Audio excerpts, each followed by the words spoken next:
n'est pas entrepreneur qui le souhaite, qui le veut. Ça demande une certaine énergie, un sérieux, une discipline et une autodiscipline à pouvoir réussir à franchir justement le pas. Il faut être enragé et il faut être prêt au sacrifice. C'est en gros ça qui fait la différence entre celui qui se lance et celui qui hésite. Le salariat, comme on dit, c'est pas mauvais, mais derrière le salariat, il y a une prison. Je ne demande pas aux gens d'arrêter de travailler, non. Les gens doivent continuer à travailler. On n'est pas tous appelés à devenir entrepreneurs, mais il faut des entrepreneurs. Il faut impérativement des gens qui vont impacter, des gens qui vont apporter un changement au quotidien des autres. Être entrepreneur, c'est mener ce combat-là jusqu'au sommet, avoir des employés, avoir une responsabilité sociale et sociétale et donc participer d'une certaine façon à l'économie de son pays. L'entrepreneur, c'est un guerrier. J'ai rencontré un homme d'affaires au Sénégal que je voyais souvent dans les magazines. Je le rencontre 2 minutes parce que c'est tout ce qu'il m'accorde et cet échange a façonné quelque chose en moi, avait changé quelque chose en moi cette journée-là. En 2 minutes? Oui, en 2 minutes. Est-ce que tu as déjà eu en tête une pensée de vouloir abandonner un jour? Jamais de la vie. Le jour où vous pensez à ça, une seule matinée, un seul jour, une seule seconde, vous perdez tout. Un entrepreneur, c'est pas celui qui abandonne. Soit on est dans le combat, soit on n'y est pas. Quelle est l'erreur en tant qu'entrepreneur qui t'a coûté le plus? Recruter avec les sentiments. Ah. Jamais. J'ai commencé la vente en faisant du porte-à-porte, avec un sac, accroché à mon épaule, et je marchais des kilomètres.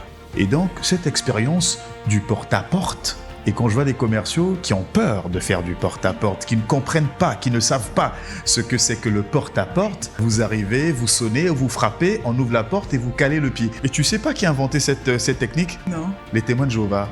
Ils sonnent, dès que tu ouvres, ils calent le pied. Donc voilà, la porte, elle peut pas se fermer et tu as 30 secondes pour expliquer au monsieur ou parfois à la dame qui à la fin te dit « mais je ne suis que la femme de ménage ».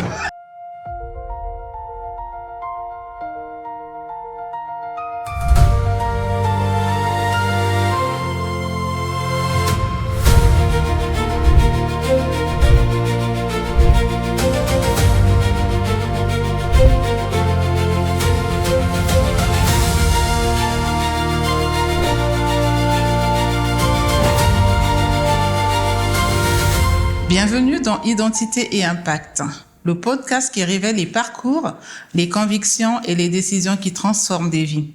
Ici, nous donnons la parole à celles et ceux qui ont osé dépasser leurs doutes, briser les plafonds de verre et construire une vie alignée avec leurs valeurs. Entrepreneurs, dirigeants, médecins, leaders, couples inspirants, managers, pasteurs, experts, etc. Chacun partage son histoire avec authenticité. Ses réussites, mais aussi ses épreuves, ses échecs et les leçons qui ont façonné son parcours. Si toi aussi tu cherches à développer ton leadership, entreprendre avec sens, renforcer ton identité ou simplement devenir une meilleure version de toi, alors tu es au bon endroit. Je tiens à rappeler qu'ici, nous ne cherchons pas simplement des abonnés. Nous construisons une communauté de femmes et d'hommes qui choisissent de vivre avec identité, de diriger avec intégrité et d'impacter le monde avec courage. Si cette vision est aussi la tienne, alors bienvenue dans la communauté Identité et Impact. Abonne-toi dès maintenant, active la cloche pour ne manquer aucun épisode et partage ce podcast avec une personne qui a besoin d'entendre ce qui se dit ici. Tu le sais parce que tout changement commence par une décision et cette décision pourrait être la tienne aujourd'hui. Je suis Lady Mélisande Monteau et je te souhaite la bienvenue dans Identité et Impact.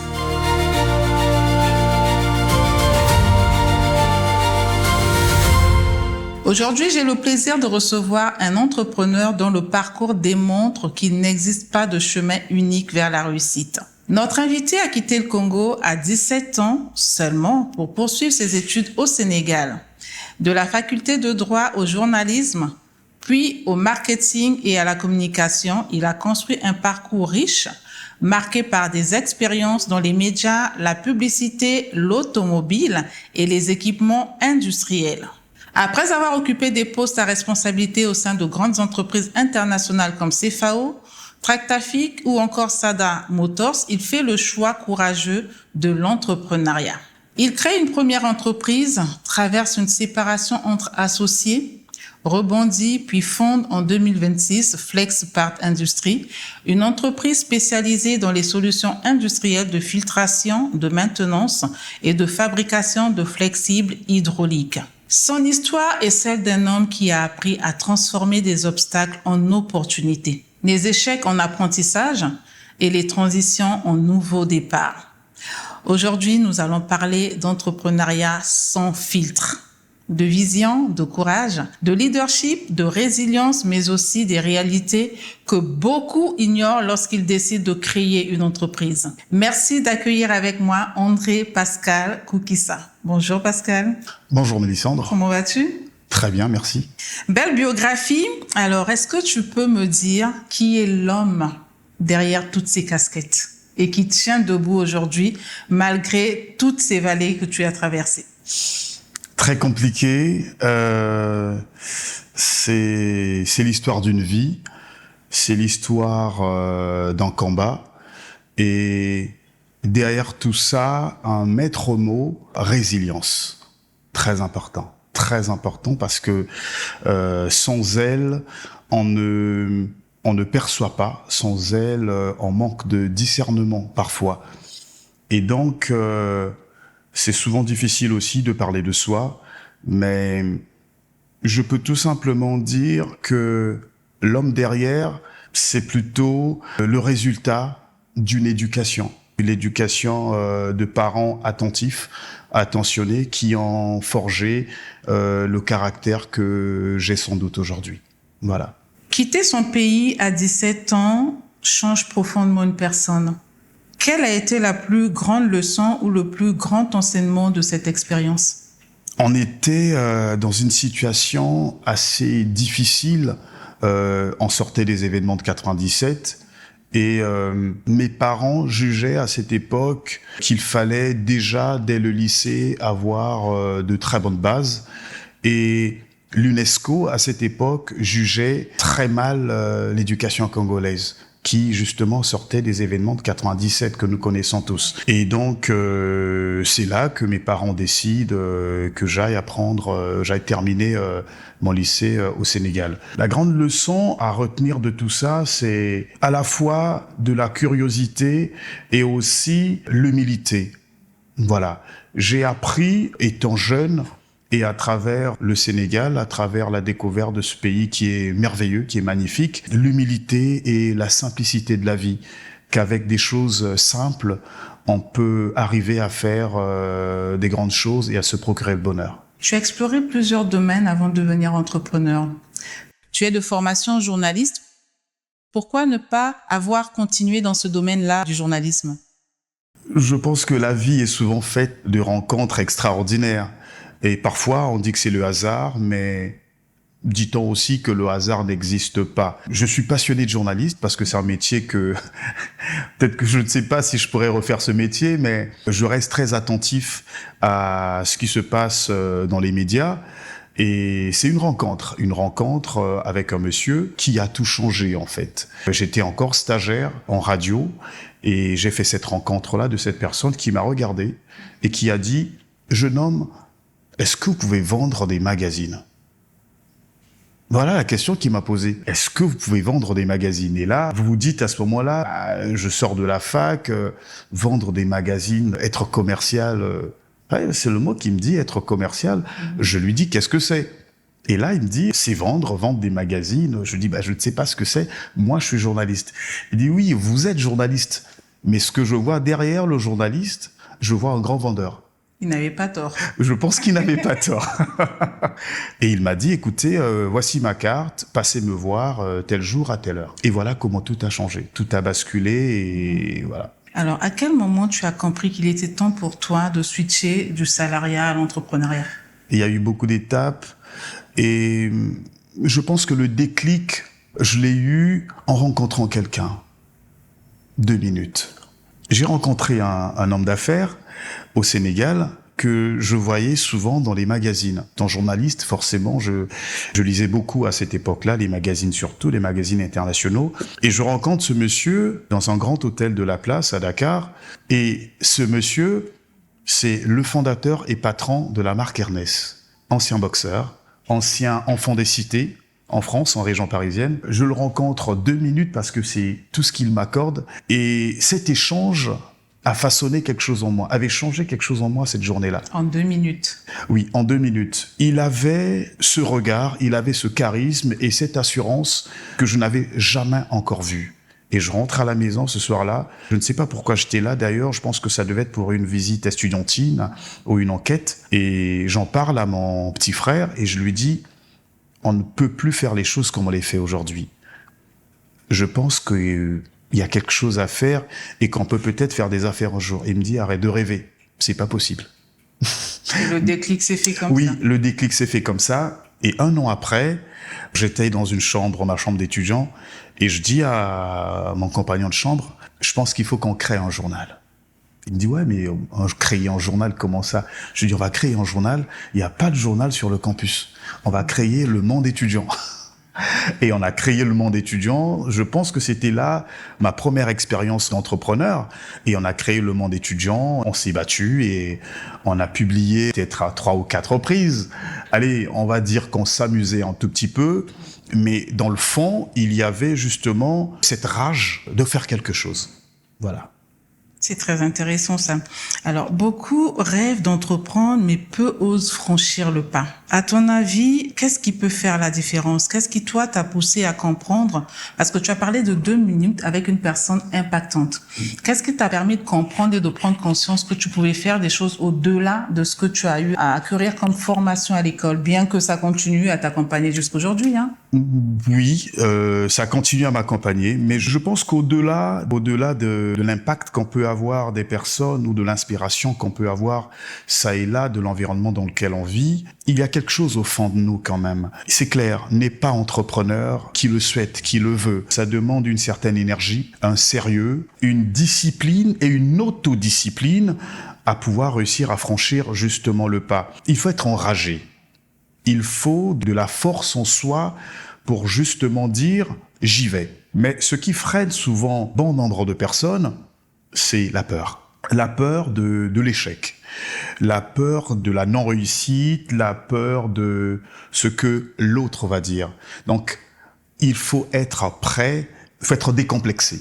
Et il faut être prêt au sacrifice. C'est en gros ça qui fait la différence entre celui qui se lance et celui qui hésite. Le gros problème, c'est le regret. Parce que tant qu'on l'a pas fait, on passera sa vie à regretter. Et si je l'avais pas fait, et si je l'avais fait, peut-être que ça aurait marché. Et donc, on a peur de cet échec et on va donc éviter, alors que derrière, il faut être prêt à avancer. Après, il y a aussi l'environnement dans lequel on évolue. Cet environnement-là va forcément façonner la personne qu'on est. J'ai grandi au Sénégal, dans un environnement où le monde des affaires fait partie du quotidien. J'ai travaillé pour la première fois dans le secteur de l'automobile chez Volkswagen. La concession dans laquelle je travaillais, donc au Sénégal, appartient jusqu'aujourd'hui d'ailleurs à un monsieur qui s'appelle Serine Mboup. À cette époque, il avait 44 ans et il avait 19 entreprises. 44 ans, 19 entreprises. 44 ans, 19 entreprises. Okay. Extraordinaire. Bien structuré. C'est un monsieur qui a hérité du magasin de tissus et de pagnes de son père. Et partant de là, il a donc fait de ce magasin un empire. Voilà un autre exemple de fascination. Travailler pour quelqu'un de ce niveau-là, ça vous inspire tous les jours. Tout à fait. Et ça vous fait dire, pourquoi ne pas se réinventer? Pourquoi pas essayer? C'est l'audace qui permet d'avancer. Est-ce que c'est dans cette audace-là que tu t'es dit, parce que tu as travaillé dans des grandes entreprises internationales, est-ce que c'est cette audace qui t'a poussé à te dire, je vais arrêter dans le salariat pour finalement créer ma propre entreprise? Oui et non. Le salariat, comme on dit, c'est pas mauvais, mais derrière le salariat, il y a une prison. Je ne demande pas aux gens d'arrêter de travailler, non. Les gens doivent continuer à travailler. On n'est pas tous appelés à devenir entrepreneurs, mais il faut des entrepreneurs. Il faut impérativement des gens qui vont impacter, des gens qui vont apporter un changement au quotidien des autres. Être entrepreneur, c'est mener ce combat-là jusqu'au sommet, avoir des employés, avoir une responsabilité sociale et sociétale, et donc participer d'une certaine façon à l'économie de son pays. Et cela, c'est louable, c'est très important. Et donc, j'ai un véritable respect pour les gens qui se battent, pour les gens qui entreprennent. Mais le salariat, à mon sens, nous met toujours dans ce magnifique confort de se lever le matin, d'aller travailler, de prendre facilement un crédit. Ça devient comme une routine. Ça devient comme une routine. Il y en a qui s'y plaisent dans cette routine parce qu'ils vont aller en vacances, on a enfant d'une famille, on est tranquille. L'entrepreneur, c'est un guerrier. J'ai pas vu mes filles depuis pas mal d'années parce que je suis dans le combat, dans la guerre. Et là, justement, c'est important que la personne qui est avec vous puisse le comprendre, puisse vous soutenir dans cette démarche-là. C'est un combat, c'est une guerre qui, au final, va porter des fruits. Voilà. Et donc, moi, personnellement, pour basculer du salariat à l'entrepreneuriat, sachant que j'avais toujours cette idée en tête, mais il y a souvent des déclics chez les entrepreneurs. Les entrepreneurs dans l'âme, il y a souvent des déclics quand ils sont dans les entreprises. Ouais, parfois, vous avez ce manager un peu embêtant. Vous avez ce collègue ou cet environnement parfois toxique qui va faire que, écoutez, j'arrête pour créer. Souvent, ça part de là. Ouais. Tout simplement. Il y a quelque chose qui fera qu'au sein de l'entreprise, qu'on ait ce déclic. Ça peut ne pas forcément être un environnement toxique. Ça peut être que le moment est venu pour saisir une opportunité. Et le mot opportunité prend tout son sens. Parce que réellement, soit on l'a saisi, cette opportunité en plein vol, ou alors on ne la saisit pas et on regrette toute sa vie. Tout à fait. Tu as connu la séparation avec un associé. Comment vit-on ce type d'épreuve lorsqu'on a investi du temps, de l'énergie et bien sûr des émotions, ce dont on ne parle pas souvent? Oui, beaucoup d'émotions, effectivement. Dans cette émotion, on y met de la colère, de la vengeance. Surtout lorsque les séparations sont difficiles, lorsqu'elles sont brutales, douloureuses. On se sent à la fois humilié, on se sent trahi de part et d'autre, selon les cas. Vivre une séparation, comme toutes les séparations, n'est jamais difficile. Mais le gros problème, c'est l'après. C'est qu'est-ce que je fais? Oui, pour rebondir. Pour rebondir. Qu'est-ce que je fais après cette séparation? Est-ce que je me précipite vite sur la route pour me remettre en chemin? Est-ce que je prends le temps de réfléchir et dans le business, est-ce que je refais la même chose? Est-ce que je deviens son concurrent? Ça arrive souvent, on devient deux grands concurrents et voilà, avec toutes les problématiques. C'est assez difficile de l'expliquer pour le monde. Ça va être plus facile pour moi de le dire pour ce que j'ai vécu. Ça reste toujours une expérience difficile, même lorsqu'il faut en parler. Et le plus important, c'est comment on rebondit, en fait. C'est surtout ça. C'est cette capacité qu'il faut aller chercher à pouvoir rebondir. Les rares fois, à peu près 2 fois, où j'ai eu ce sentiment, où j'ai eu des séparations qui ont été très dures, parce qu'une séparation, elle vous change la vie, je me suis réfugié dans le livre des psaumes. Donc dans la Bible. Cette période difficile, la Bible a été à mon chevet. Je suis chrétien et elle m'a permis justement d'avancer et de croire que le lendemain pouvait être extraordinaire. Et je me suis battu comme ça. C'est très bien. Est-ce que tu as déjà eu en tête une pensée de vouloir abandonner un jour? Jamais de la vie. Le jour où vous pensez à ça, une seule matinée, un seul jour, une seule seconde, vous perdez tout. Un entrepreneur, c'est pas celui qui abandonne. Soit on est dans le combat, soit on n'y est pas. C'est comme Ganou, c'est comme Gann, c'est comme tous les grands combattants. Jamais vous n'abandonnez, jamais de la vie. Sinon, le combat, on tombe, on se relève, ça fait partie de la vie. On prend des coups, on les esquive, on avance comme un boxeur, et puis jusqu'à percer justement ce mur-là et à pouvoir saisir son Graal. Il n'y a que comme ça. Tu as dit tout à l'heure que ça fait un moment que tu n'as pas vu tes filles. Oui.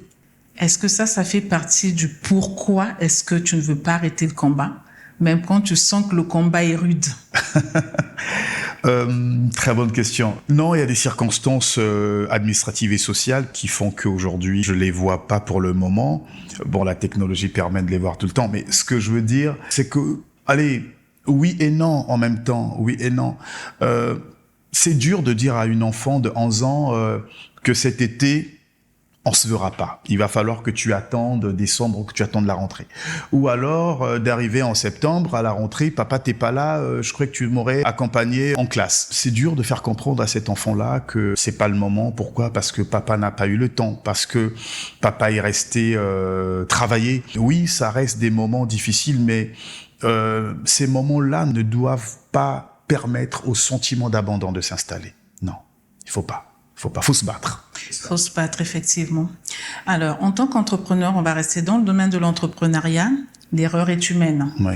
Quelle est l'erreur en tant qu'entrepreneur qui t'a coûté le plus ? Recruter avec les sentiments. Ah. Jamais.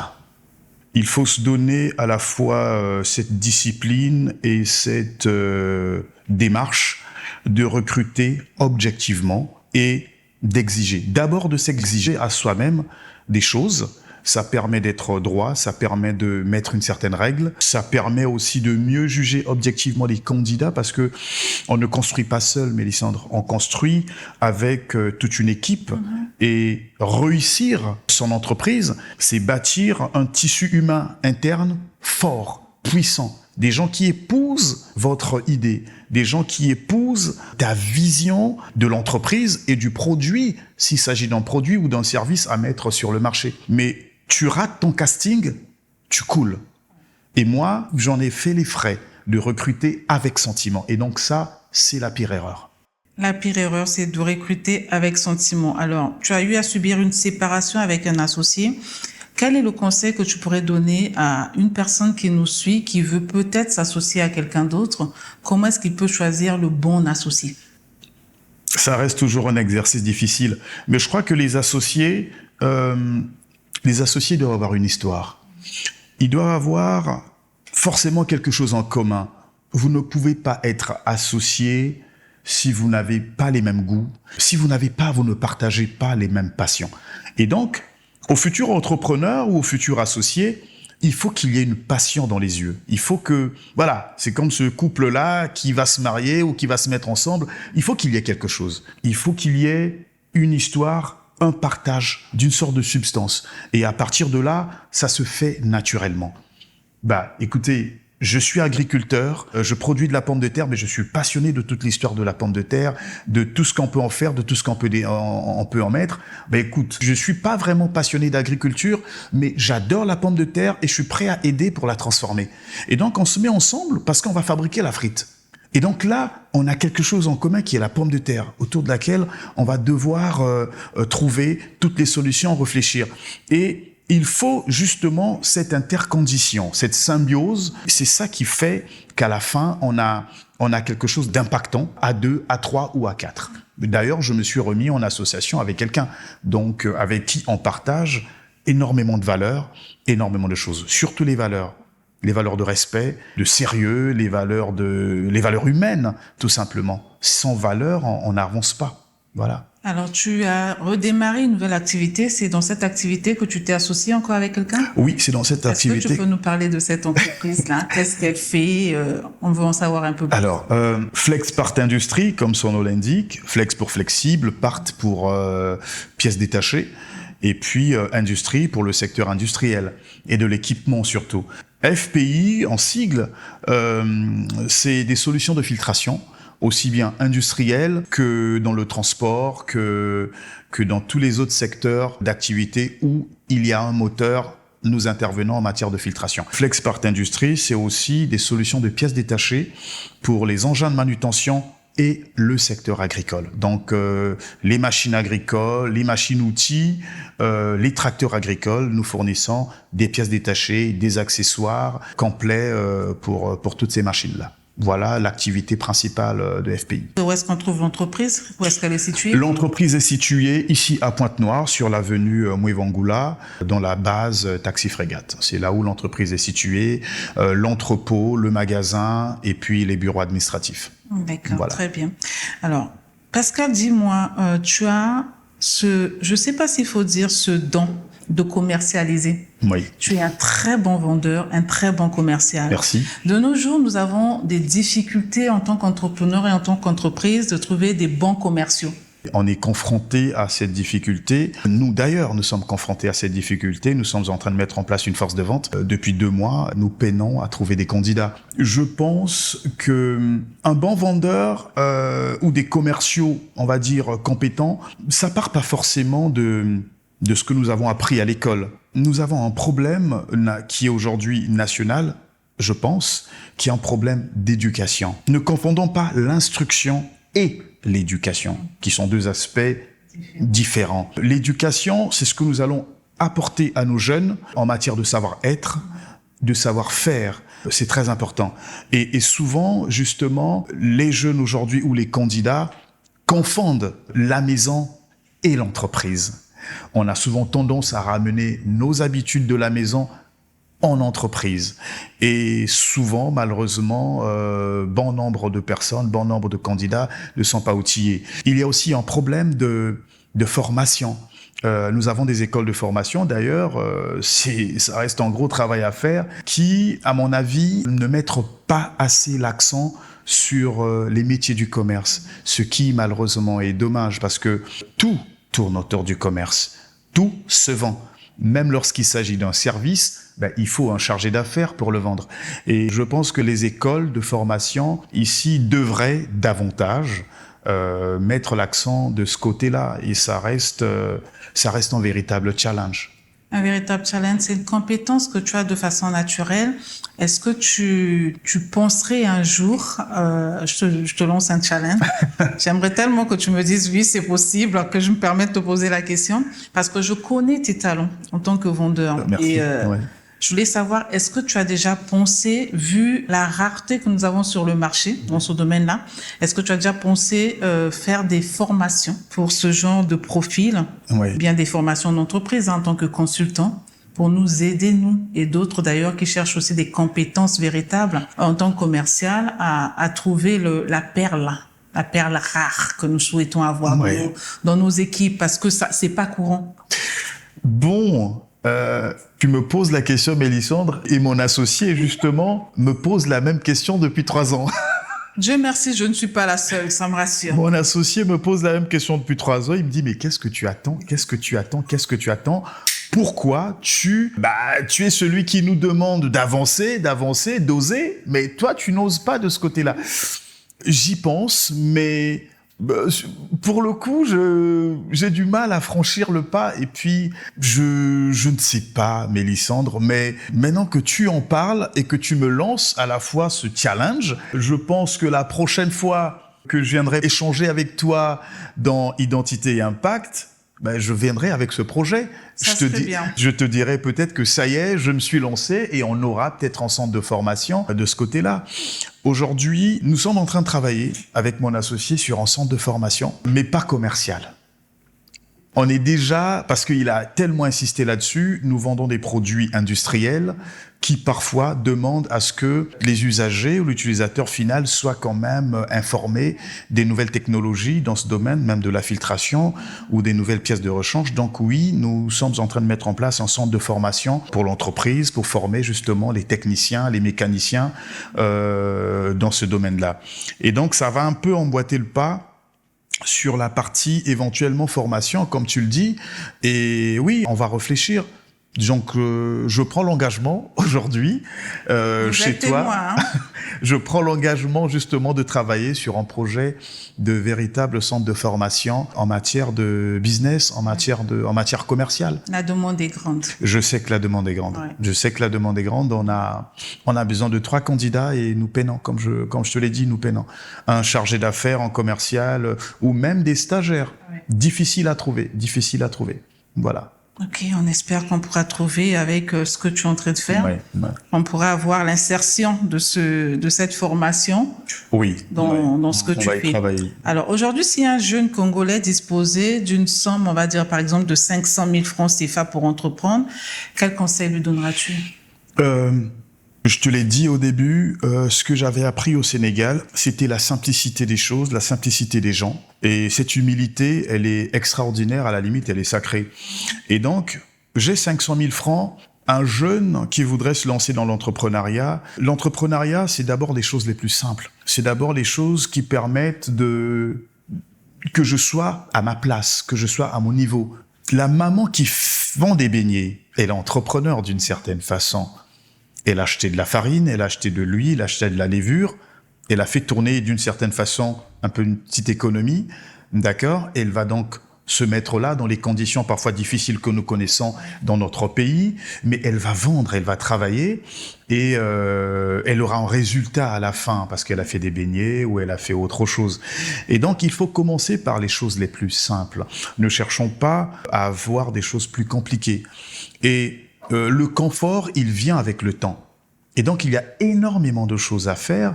Malheureusement, ça manque aussi des salons des entrepreneurs, par exemple. Et là, je te lance en devis. Tu devrais, toi, peut-être penser à faire le premier salon des entrepreneurs. Ça peut être intéressant et je pourrais t'aider à le faire. Et donc, permettant justement à des jeunes d'avoir des solutions. Voilà. Est-ce que tu peux, là, tout de suite, est-ce que tu peux imaginer qu'avec 500 000 francs, tu pourrais déjà avoir 3 moutons 2 femelles et un mâle. C'est possible, avec 500 000 balles. Et j'ai des amis sénégalais, à l'époque où j'étais au lycée, qui avaient 2, 3, 4, 5, 10 moutons. Et aujourd'hui, c'est des gens qui ont des cheptels. Des choses auxquelles on n'y pense pas toujours. Auxquelles on n'y pense pas. Ouais. Et tu as rigolé, j'ai des amis qui ont fait ça, et généralement, c'est très urbanisé, donc il n'y a pas de place pour mettre ces moutons-là. Mais j'avais des copains qui mettaient les moutons sur le toit de l'immeuble. Ah oui ? Oui, au Sénégal. Donc, sur le toit de l'immeuble, sur la terrasse, des copains avaient 10 moutons, 11, 12 moutons. Eh ben. Qu'ils revendaient pendant la tabaski ou qu'ils revendaient d'une autre façon. Ça peut coûter combien un mouton ? Un mouton, surtout lorsqu'on a une très bonne race, un mouton, ça peut aller de 40 à 100 000 francs, même à 500 000 francs. Mais l'objectif n'est pas d'avoir cette race extraordinaire qui viendrait du Tchad. Non, l'objectif, c'est d'avoir déjà une race locale, normale, et à pouvoir faire avancer. Voilà, avec 500 000 francs, on peut commencer un petit projet. Il y a énormément de choses à faire avec 500 000 francs, avec des choses simples. Ouais, voilà. Tout à fait. Plein de choses à faire avec des choses simples. Alors, Pascal, selon toi, quelles sont les qualités qu'un entrepreneur ne devrait négliger ? Vraiment, aucun entrepreneur ne devrait se permettre de négliger. Les qualités. C'est d'abord l'observation. À mon sens, il faut qu'un entrepreneur soit très observateur, aussi bien observateur de son environnement qu'observateur de sa propre entreprise. Parce que l'environnement, c'est celle-là qui permet de vous envoyer des opportunités que vous devrez saisir au quotidien. Il faut avoir de l'abnégation. Ça veut dire que vous allez, d'une certaine façon, un peu vous sacrifier pour les autres. Parce qu'un entrepreneur, c'est celui qui peut pendant 2 ans payer des salaires et ne pas se payer. Tout à fait. Donc cette qualité-là, il faut l'avoir pour ne pas piocher et se dire qu'il faut que cette fois-ci, maintenant, il est temps que je prenne du vin ou que j'aille faire la fête. Et qu'on confonde bénéfices et chiffre d'affaires. Et qu'on confonde bénéfices, justement, et chiffre d'affaires. Donc je pense que l'observation, l'abnégation et le courage. Voilà. Voilà pour moi les 3 qualités qu'un entrepreneur devrait avoir à pouvoir avancer. Le courage, pourquoi le courage ? Le courage de rentrer à la maison et de dire que j'ai pas vendu aujourd'hui. Parce que parfois, on est entrepreneur, on est père de famille, on est chef de famille, et lorsqu'on sait que vous êtes entrepreneur, ça change parfois rien pour ceux qui vous attendent. Vous êtes sorti le matin et vous rentrez le soir, mais vous rentrez vide ou vous rentrez avec le pain. Mais ça fait 2 ans qu'il n'y a pas de pain, alors on fait comment ? Donc ce courage-là, et puis le courage d'aller chercher du marché, le courage d'aller frapper aux portes. Il faut l'avoir, ce courage-là. Ne pas rester sédentaire, de se lever et d'aller chercher. Voilà. J'ai une petite anecdote, ma chère Mélissandre. Je vous ai parlé de ce monsieur-là qui me fait sortir du journalisme pour m'emmener dans la vente. Mais l'expérience que j'attendais, c'était pas celle-là. J'ai commencé la vente en faisant du porte-à-porte, avec un sac, accroché à mon épaule, et je marchais des kilomètres. Tu marchais ? Oui, je marchais. Okay. Je marchais des kilomètres, et je vendais des beaux livres aux touristes. À des entreprises aussi, parce que souvent, beaucoup d'entreprises achètent de beaux livres qui coûtent cher. Hein. Il y a des livres, des beaux livres qui vous coûtent 100 000 francs. C'est des beaux livres qu'on peut offrir à un directeur, qu'on peut offrir à Lady Mélissandre. Et donc, ces livres-là, je les vendais avant de véritablement m'insérer dans ce qu'on appelle une régie publicitaire. Et donc, cette expérience du porte-à-porte, et quand je vois des commerciaux qui ont peur de faire du porte-à-porte, qui ne comprennent pas, qui ne savent pas ce que c'est que le porte-à-porte, vous arrivez, vous sonnez, vous frappez, on ouvre la porte et vous calez le pied. Non, mais ici, c'est trop Et demandé. tu cales le pied quand on ouvre la porte pour ne pas que ça se ferme. Et tu sais pas qui a inventé cette technique? Non. Les témoins de Jéhovah. Les témoins de Jéhovah, ils viennent, ils sonnent, dès que tu ouvres, ils calent le pied. Donc voilà, la porte, elle peut pas se fermer, et tu as 30 secondes pour expliquer au monsieur, ou parfois à la dame, qui à la fin te dit « mais je ne suis que la femme de ménage ». Et donc voilà, c'est une belle technique, c'est de l'expérience, et ça permet justement de développer ce courage en toi, d'aller affronter, moi je le fais encore aujourd'hui, hein. Ceux qui me regardent, ils savent que Pascal, parfois sans rendez-vous, faut prendre des rendez-vous, oui, mais parfois sans rendez-vous, je viens, je frappe. Je dis bon, qu'est-ce qu'on fait aujourd'hui? Moi j'ai les filtres à vendre, tu dis quoi? C'est comme ça que ça marche. Bien sûr. Donc ce courage, il faut l'avoir tous les jours. Et donc, aucun jour ne passe, je dis bien, aucun jour ne passe du lundi au dimanche sans que je puisse faire de la prospection. Je fais de la prospection tous les jours qui passent. Donc, il n'y a aucun jour où je ne prospecte pas. Que ça soit de la grosse prospection, de la petite prospection, je prospecte. D'ailleurs, pour ton véhicule, les filtres, tu sais où les trouver. Bien sûr, c'est clair. C'est clair. Et pour vous aussi, d'ailleurs. Voilà. D'accord. Alors, on va passer à une autre phase. Ce sont les 7 questions d'impact. Ouais. J'aurais bien voulu t'écouter et je suis sûre que la communauté aussi, parce que franchement, quand on rentre dans le volet commercial, on restera là toute une éternité. Toute une éternité. J'espère qu'on y reviendra pour un prochain épisode. Alors, les 7 questions d'impact. La première question est de savoir quel est le plus grand plafond de verre que tu as brisé à ce jour. C'était de faire comprendre à mon père que je pouvais pas travailler en entreprise. Oui, il le voyait pas comme ça. Vous voyez, vous avez un père, Jean-Père, qui était extraordinaire, paix à son âme, un monsieur avec énormément de qualité, énormément de connaissances, qui a beaucoup voyagé dans le monde. Il s'imaginait toujours travailler en entreprise, être dans une magnifique entreprise, d'une multinationale, faire carrière, être un carriériste jusqu'à sa retraite, un peu comme lui. Et donc lui dire un matin que je quitte une entreprise telle que la CFAO, il dit non, c'est pas possible, tu deviens fou, tu rêves. Et le problème, c'était celui-là. Et je pense que pour moi, c'était voilà, il fallait briser. On est resté très en froid pendant un moment avant qu'il comprenne que ma voie était ailleurs. Tout à fait. Ouais. Quelle croyance limitante as-tu abandonnée? J'ai dû abandonner de penser que rien n'était impossible, d'une certaine façon. Que rien n'est impossible et puis qu'il faut aller chercher tous les jours. Voilà. C'est ça, je peux plus penser à ça. Donc j'ai dû abandonner tout ça. Et je pense que ça va même plus loin, que je ne fréquente plus ceux qui peuvent d'une certaine façon me demander que c'est impossible. Le moins possible, tu me le dis, Mélie, je te freiquente plus. Je crois. Ben, c'est clair.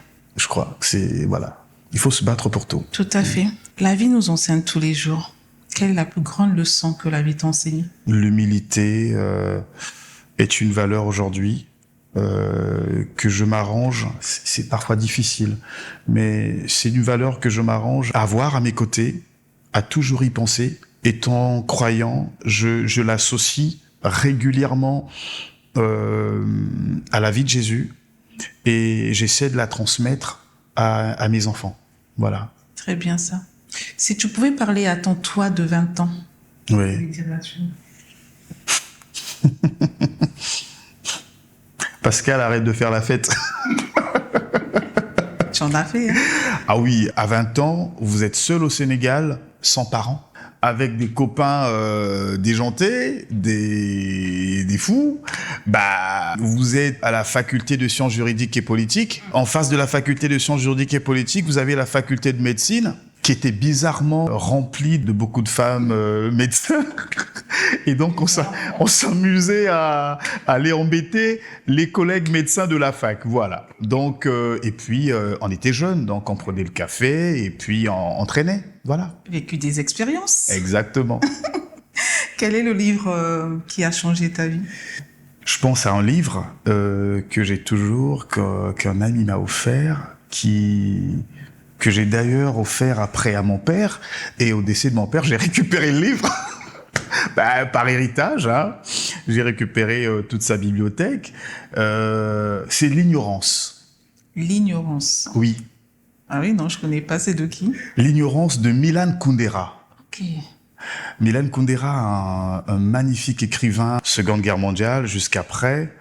Et il était roumain et il a dû s'exiler à Paris un bon moment et très peu connu quand même, on l'a pas beaucoup lu ici, mais c'est un livre à la fois historique et philosophique. C'est l'histoire d'une jeune fille, donc ça se passe pendant la Seconde Guerre mondiale et donc ça tourne autour d'une jeune héroïne qui est une jeune fille qui raconte donc toutes ces péripéties de la guerre, mais autour de la valeur de l'humilité et des valeurs humaines. Et c'est un livre qui t'enseigne que rien n'est éternel, qu'il faut justement ce courage dont on a parlé pour vaincre tous les obstacles nazis qu'elle rencontre dans cet ouvrage de Milan Kundera, qui lui a valu justement à cette époque énormément de succès. Et c'est un ami qui est aujourd'hui, on est ensemble à la fac, et lui, il est resté à la fac parce que il est professeur de droit aujourd'hui et il me l'avait offert à mon anniversaire. Ça remonte à plusieurs années maintenant. J'étais encore au Sénégal.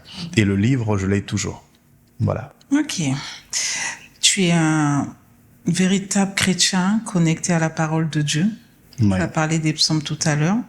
Est-ce que de ce que tu as lu dans les psaumes, tu as un verset, une phrase ou un mot qui te permet de guider tes décisions au quotidien? Et une phrase que j'oublie un peu, mais qui me revient dans le psaume 52. Je relis régulièrement le psaume 52.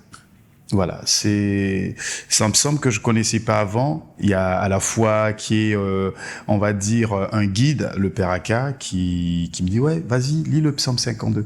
Et ça m'arrive de le lire énormément régulièrement. Quel défi lances-tu à notre communauté avant le prochain épisode du podcast Identité et Impact? Ça pourrait être quoi le défi? Un défi serait Mélissandre, que tu organises Identité Impact avec un échange entre peut-être deux personnes extraordinaires du monde des affaires que tu choisiras. D'accord.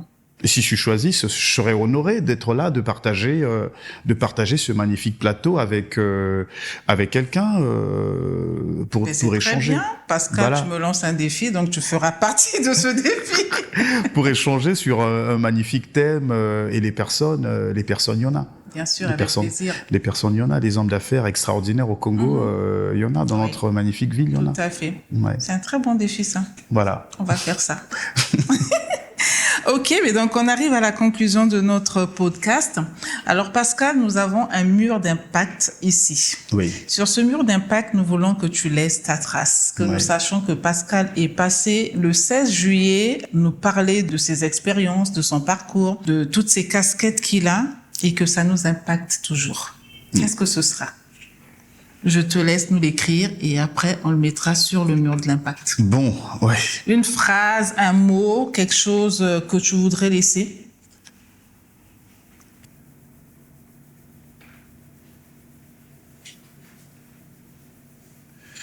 Voilà, j'ai ajouté un petit mot pour moi. Alors, je veux lire ce que Pascal nous a écrit pour le mur de l'impact. Pascal dit « L'éducation est la meilleure des choses pour changer le monde ». Ça, c'est de Nelson Mandela. Exact. Et personnellement, il ajoute « Ne jamais baisser les bras, résister et avancer pour gagner ». Et ça, c'est de Pascal. Voilà. Alors, Pascal, tu vas le placer sur le mur d'impact. Tu veux jaune ou rouge? Rouge. OK. Voilà. Donc, tu vas juste l'accrocher là, sur ce mur d'impact. Très bien. Tu le places où tu veux. Ok, ben je vais le mettre juste là.